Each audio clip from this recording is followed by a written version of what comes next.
سلسلہ نقشبندیہ کے معروف بزرگ گزرے ہیں شاہ غلام علی رحمہ اللہ، ان کے مریدین میں سے ایک بہت بڑے نواب تھے۔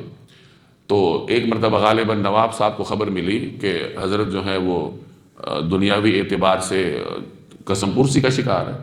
تو اس زمانے میں نوابوں کے پاس پورے علاقے ہوتے تھے، وہ علاقوں کے مالک ہوتے تھے۔ تو نواب نے پورا ایک ضلع شاہ غلام علی رحمہ اللہ کے نام لکھ دیا اور خط لکھا ان کی خدمت میں کہ یہ آپ کے نام ہے، اور اس ضلع سے جو بھی آمدن ہوگی اور یہاں جو بھی اس کی انکم ہے وہ آپ کے اخراجات کے لیے اور خانقاہی نظام کے لیے۔ تو جب حضرت کی خدمت میں وہ رکا پیش ہوا کہ یہ فلاں نواب نے بھیجا ہے، تو انہوں نے یعنی پورا ضلع تھا، اب اس میں کتنے مربع ہوں گے، کس قدر اس کی آمدن ہوگی وہ خدا جانے، تو انہوں نے بغیر کسی تاخیر کے اس رقعے کے پشت پہ ایک فارسی کا شعر لکھا، اور اس کا مفہوم یہ تھا کہ رزق تو اللہ نے اپنے ذمے لے رکھا ہے، رزق کے لیے تمہارے ضلع ولے کی ہمیں کوئی حاجت نہیں ہے، یہ اپنے پاس رکھو۔ اب یہ استغنا کیسے ان حضرات کو نصیب ہوا؟ یہ اللہ کے ذکر کے ذریعے، ذکر الہی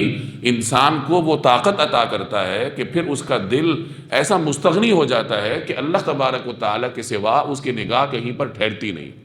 اور اسی ذکر کی وجہ سے اللہ جل جلالہ انسان کے الفاظ میں برکت ڈال دیتا ہے، اس کے اوقات میں برکت ڈال دیتا ہے۔ یہ آج ہم پرانے بزرگوں کے واقعات سنتے ہیں تو ہماری عقل اس کو نہیں مانتی کہ وہ یہ کیسے کرتے تھے۔ تو وہ ایسے کرتے تھے کہ ان کے پاس یہ اللہ جل جلالہ کے نام کی طاقت تھی،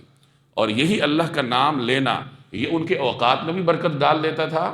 ان کے الفاظ میں بھی برکت ڈال دیتا تھا، اور ان کے ایک ایک کام کو اللہ تبارک و تعالی امت کے لیے ایک نمونہ بنا دیتا تھا۔